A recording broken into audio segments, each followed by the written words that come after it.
महाराष्ट्रामध्ये कायदा व सुव्यवस्था राहिलेली नाही. त्याचं कुणाला भय वाटत नाही.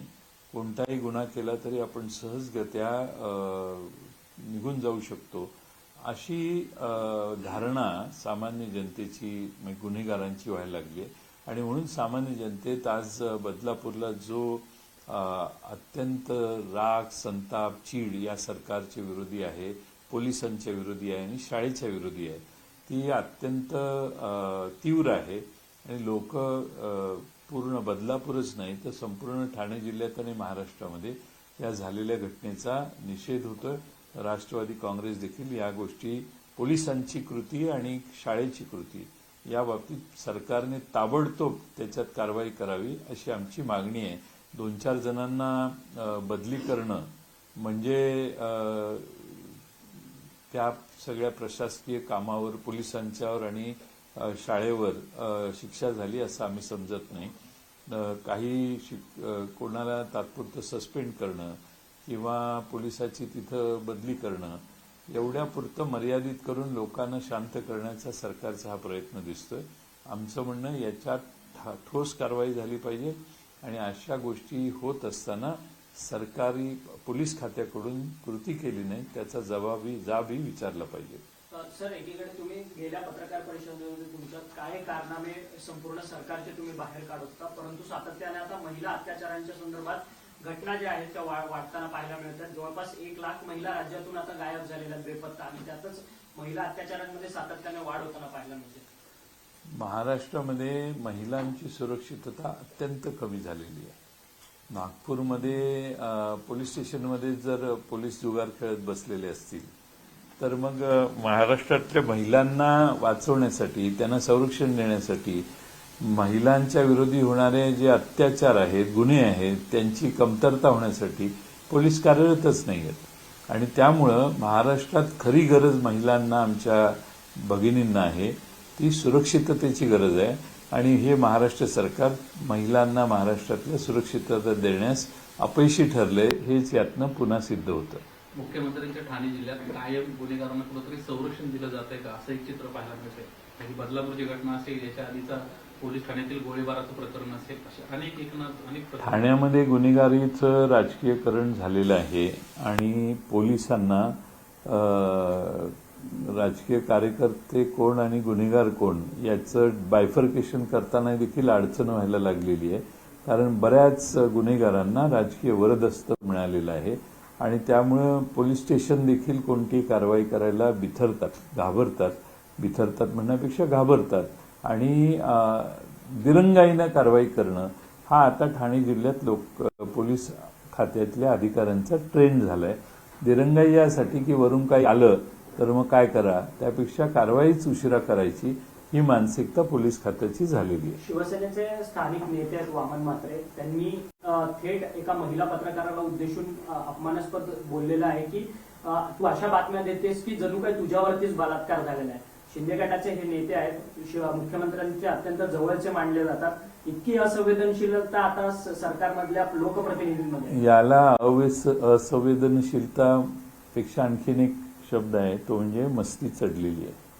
आणि मस्ती एवढी चढलेली आहे की पत्रकारांना देखील धमकावणं, पत्रकारांना अवहेलना पत्रकारांची करणं हे आता सर्रास सत्तेत बसलेल्या लोकांच्या आसपासची लोक आज करतात. त्याचाच तो एक भाग आहे. एवढी गंभीर घटना घडलेली आहे, त्या बाबतीत बोलण्याच्या ऐवजी पत्रकार बातमी देते म्हणून तिच्यावरच राग करणं आणि तिच्याबद्दल असे शब्द वापरणं हे अत्यंत निषेधार्ह आहे. म्हणजे भगिनी सुरक्षित नाही तसे पत्रकार भगिनी देखील आता सुरक्षित नाही, त्यांनाही धमकावलं जाते असं त्याचा अर्थ. गृहमंत्री देवेंद्र फडणवीस सध्या महाराष्ट्रात नाहीये, परंतु ते सगळी ही गोष्ट जी आहे ती मॉनिटरिंग करताना पाहायला मिळतं. खरं तर एकीकडे ही अशी घटना होत असताना गृहमंत्रीच थेट दिल्ली वारी करतात आहेत आणि ते राज्याच्या संदर्भात म्हणजे त्यांच्या तडजोडी करताना पाहायला मिळतात सगळ्या निवडणुकींच्या संदर्भात. नाही, आता त्यांना महाराष्ट्राकडे बघण्यासाठी वेळ नाही आहे. महाराष्ट्रातली कायदा व सुव्यवस्था बद्दल त्यांना आता फारसं सोयीसुतक नाही आहे. त्यांना परत सत्ता कशी आणायची यामध्ये त्यांचं सगळं लक्ष केंद्रित आहे आणि त्यांची जबाबदारी मोठी आहे. कारण त्यांच्याबरोबरची 2 पक्ष आहेत ते आणि ते स्वतः यांच्यात काही ताळमेळ नाही आहे. त्यामुळं दिल्ली वारे वाढलेले आहेत. महाराष्ट्रातले प्रश्न, महाराष्ट्रातल्या अशा गंभीर घटना याकडे बघण्यास त्यांना वेळ आहे असं मला दिसत नाही. मुख्यमंत्री लाडकी बहीण योजना 1,500 रुपयात आणली, परंतु आज रोष जिथे झाला बदलापूरमध्ये, तिथल्या महिला नागरिकांचं म्हणणं आहे की या 1,500 रुपये आम्हाला नको आहेत. खरं तर महिला सुरक्षिततेची हमी सरकारने पहिल्यांदा द्यावी, त्यानंतर महिलांना आर्थिक सहाय्य सरकारकडनं दिलं जावं. एकदम महिलांचं, नुसत्या बदलापूरच्याच नाही, महाराष्ट्रातल्या महिलांचं मत आहे भगिनींचं की आम्हाला पहिल्यांदा सुरक्षितता द्या, गुंडांपासून सुरक्षितता द्या. रस्त्याने जाताना देखील अनेक ठिकाणी महाराष्ट्रातल्या अशा जागा आहेत की ज्या ठिकाणी महिलांना चालणं देखील दुरापस्त होतं. त्यामुळे महिलांची पहिली मागणी आहे की आम्हाला संरक्षण द्या. बाकीच्या गोष्टी ज्या आहेत त्या सरकारी तिजोरीतून येत असतात, त्यात काही विशेष कौतुक नाही आहे. कौतुक काय आहे तर तुम्ही महिलांना सुरक्षितता देत असाल तर ती सुरक्षितता देण्यासारखी कायदा व सुव्यवस्था महाराष्ट्रातली सरळ राखण्यात हे सरकार वारंवार अपयशी ठरते, यात काही शंका नाही. नवाब मलिक ज्या नवाब मलिकांच्या महायुतीमध्ये येण्याच्या संदर्भात स्वतः देवेंद्र फडणवीसांनी आक्षेप घेतलेला होता. अजित पवारांना पत्र देखील हिवाळी अधिवेशनामध्ये लिहिलेलं होतं की हे महायुतीमध्ये कसे बसू शकतात म्हणून, परंतु आता थेट अजित पवारांच्या बाजूला स्टेज शेअर करताना नवाब मलिक पाहायला मिळतात. नाही, असं आहे की भारतीय जनता पक्षाचं काही खरं नसतं. एकदा त्यांनी 70,000 कोटीचा आरोप केला आणि त्याच लोकांच्यावर सरकार स्थापन केलं. आता नवाब मलिक यांच्यावर अतिशय गंभीर आरोप भारतीय जनता पक्षाने केले, आम्ही कोणी नाही केले. NIAचे पण आहेत, परत EDचं, बाकीचे सगळेच इश्यूज त्यांच्या अगेन्स्ट आहेत. आता त्यांच्या बरोबर जी महायुती होणार आहे त्यात नवाब मलिक यांच्या कन्या किंवा नवाब मलिक यांना त्या महायुतीत एक उमेदवार म्हणून संधी देतील असं साधारण काल 2 दिवसात दिसतंय मला. आणि तसं असेल तर ते देवेंद्र फडणवीस आणि भारतीय जनता पक्षाला मान्य असेल असं गृहीत धरू, कारण एवढा मोठा कार्यक्रम केला तो मान्यतेशिवाय थोडी केला असेल.